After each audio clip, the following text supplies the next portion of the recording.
Those are the 3 I want you to check out before we have full-fledged X-Men, because they're just around the corner, because this, my friends, was the last Marvel property before Comic-Con, and there are no coincidences at Marvel. This is 10 days out from Hall H. I think Hall H is going to be, I think we're going to hear that theme song, and I'm very excited about it. Reject Nation, we are shooting this immediately following the Miss Marvel finale. The finale for Miss Marvel was incredible. This is going to be chock full of spoilers for the finale. So if you haven't seen the finale, go watch that first. Come on back to us. The finale was everything. We're going to get into how this finale and this show shapes the entire future of the MCU.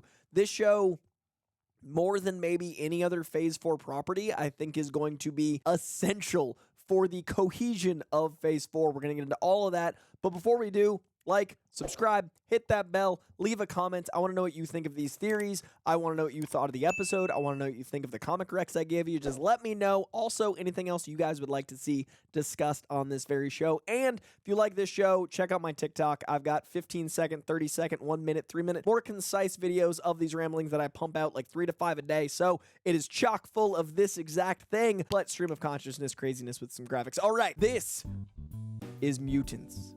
This is a moment we have wanted since the MCU. The X-Men, Spider-Man, Blade were the trilogies and then beyond, but those were the foundations that allowed Marvel to exist. We've wanted to combine those things since the MCU started. Since we had this, the pipe dream was somehow having Spider-Man in there, and we accomplished that. Then it was somehow having Fantastic Four, and we know that's coming. Then this insane dream of maybe having the X-Men in there and somehow incorporating all these characters we love into this world. And there's been so many theories. There's the idea of maybe the snap, people came back, they've got mutation. Maybe mutants have been around in parallel universes and they invade ours. Maybe incursion events cause mutants to be from another planet and mix with ours. Any number of things that any number of people, much like myself, have gone, that's how I'd do mutants. We now know how we're getting mutants because we've been living with a mutant for the last 6 weeks. Kamala Khan has a mutation, and she is a mutant. I think this is up there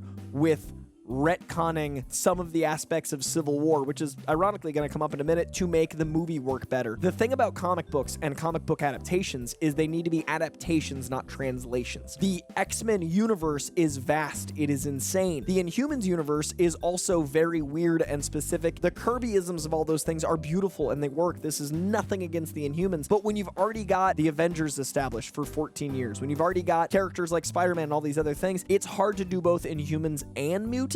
So I think what Kevin Feige did was he wanted the people that are giant Inhumans fans to have that taste, and we got Black Bolt in Multiverse of Madness, and that was a moment of like, I want them to get their Inhumans. I want that for them, because Kevin Feige's a nerd. He gets what people want. So I think that was a taste, and I think that Inhumans are just not going to be in this world. I don't think Inhumans are going to be in the MCU, at least not for like a decade. Mutants being how we start to extrapolate from the world that hates and fears them is genius. So I've been saying this for a few months. This is one of the most gratifying things, that one of the things I hoped would happen, one of the things I dreamed and theorized would happen. When it lands, it feels so special, not in a sense of I told you so, but in a sense of like, I'm thinking the same way this is going, and this is fulfilling a lot of my nerd adaptation dreams. So I've been thinking Kamala is going to go through something that happened in the comics, I believe, called Kamala's Law. And that is when the events of Civil War occurred in the comics as well, and through the Sokovia Accord, they tried to pass this thing where you had to register if you were a superhero. People took sides. Tony wanted to, as he always does, build a protective layer around the world, and he thought registering people, having regulation, having rules was the way to get that through. Cap was on the other side of like liberty and freedom, and this is not just, and I don't believe in these rules, and that is a similar, and then they went their own way with the movie, they went with the comics. They differ from there. Now, what's interesting is that obviously failed in both the movies and the comic books, but years later, more recently, Kamala's Law is basically, okay, you superheroes, you go do your thing. We can't control you. You're way too much. Kamala basically is a child. She gets very, very, very injured as Kamala Khan, and they pass a law that superhero children cannot work and do the superheroics without some sort of registration. This goes through. This is accomplished. So all of the champions, which are our young superhero team, are basically on the run. They're illegal. They're doing things like vigilantes, but fully illegal. There's entire government entities like the DODC, as in Miss Marvel, hunting them down. In the comic books, the people that are hunted down the most that are children are the children of the fucking Atom. It was right in front of us the whole time. They're geniuses. They're combining these storylines. We're getting children being hunted down because the world that hates and fears them. We're getting regulation. We're getting that beautiful line from Kamala Khan where it says that's just another label. We've had a mutant, and we probably have other mutants because they've established that we just haven't looked.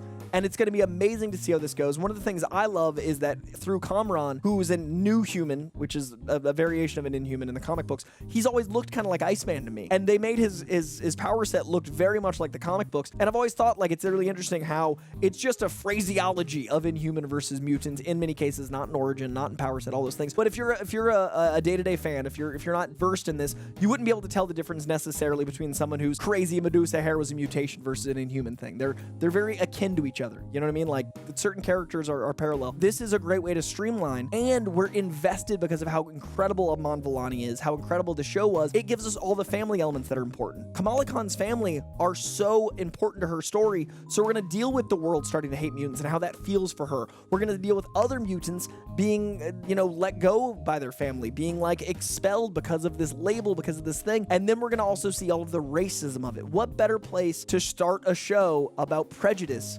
than a show about a very important Muslim character? This show addressed head fucking on that the government keeps an eye on mosques. It judges people by their religion, by the way they look, who they are. That's fucking prejudice. That's the X-Men. We're going into a world from a world of prejudice that exists in our world. We live in a world that judges people for who they are. The X-Men have always been a beautiful metaphor for so many things. LGBTQ lives, for racism, for all of these things that humans do to hate each other. Humans suck at taking care of humans. And the X-Men have always been a very beautiful, very not so subtle look at what that is. As much as Captain America is about politics, the X-Men are about humanity, and it talks about humanity. There's characters like the Brotherhood of Evil Mutants, the Friends of Humanity. They're not subtle. Bringing this all in through Miss Marvel is the best way to make sure that you're endeared, but also that you're not missing the fucking message that we got to take care of each other. Not only does this bring us mutants, not only does it set it up in a way that feels so natural, just like laying groundwork for these characters, just like Civil War felt natural because Iron Man was so fleshed out and Captain America so fleshed out that when they punched, each punch landed twice. With Miss Marvel, we're so invested, this felt so natural that mutation just made so much sense, and now we're there. So I think Department of Damage Control is going to establish these laws. I think these laws are going to be passed potentially in She-Hulk. I think we're going to hear rumblings of all these things. So I think while Miss Marvel is out in space with Captain Marvel and Spectrum or Photon, whatever they end up calling her, I think that is going to be going on, setting up the Kree-Skrull War, which brings us into Secret Invasion. On this Earth, She-Hulk and Daredevil, who's coming back, are going to be dealing as the first superhuman. Well, She-Hulk's publicly superhuman because she's green. She can't hide it. But they're going to be dealing with the superhuman regulations. We're going to see laws get passed. We're going to see regulation, and we're going to see it not just about superheroes. We're going to see it about mutants. They've said the word. Everybody's heard that the bird is the word. So mutants are here. I think throughout She-Hulk we see that. I think we see the follow-up to this, first in the Marvels, then in Secret Invasion. And then when she comes back, that's what all this is. I think her bangle wanted to find its pair, so she got bonked out to space and got swapped with Captain Marvel. So I think that scene might literally be in Captain Marvel 2, the Marvels, and we see the other side of that. But either way, I think she just got jettisoned out into space, so we're not going to see her ramifications of these actions. So I think it's a really important thing to then live in the world of She-Hulk with these rules. Again, this is a theory. I don't know if that's what She-Hulk's about, but it'd be interesting if it goes that way. In the meantime, I just want to celebrate the fact that a show as powerful as this, as important as this, is bringing some of the most important comic characters to us, and it's doing it very soon, because we've had 6 weeks of a mutant on our screens, and that's Kamala Khan. Before I get out of here, I want to give you guys some comic recommendations about the X-Men. We've wanted X-Men in the MCU for so long. God Loves, Man Kills. This is the comic that basically made X2's foundation. If you love X-Men 2, this is the comic for you. This deals with the prejudice against mutants in a very political way. My next recommendation is Gifted. This is Joss Whedon's beginning foray into the Astonishing X-Men. I actually recommend you read the entire Astonishing X-Men run, but a specifically Gifted deals with people trying to get rid of their powers. I imagine with Kamala Khan and these power things and children having powers, there is going to be an element of people wanting to cure you, people wanting to get rid of the othering, people wanting to get rid of their problem. Gifted deals with what it means to have powers in this world, in that context. Check it out. And then finally, E is for Extinction. This is a little deeper into the mythos. This is Grant Morrison and Frank Quietly. This is the beginning of the new X-Men run when they changed the numbering around. And this is basically the government using sentinels and things to hunt down mutants in a very, very racist way that really hones in on a lot of the elements of hate that I think are going to come into the Miss Marvel version of how they bring into mutants. Basically, politics, curing, and hate through government entities are the direction I think they're taking Miss Marvel. So what a great way to kick off Comic-Con next week. What a great way to kick off the X-Men in the MCU, and what a great way to finish with one of the best finales in the MCU. Thank you, Reject Nation. Like, subscribe, leave some comments. Let me know what you thought of this video. Let me know what other things you want to see. And most of all, don't be a dick, because X-Men's about not being a dick. Be good to people. Much love.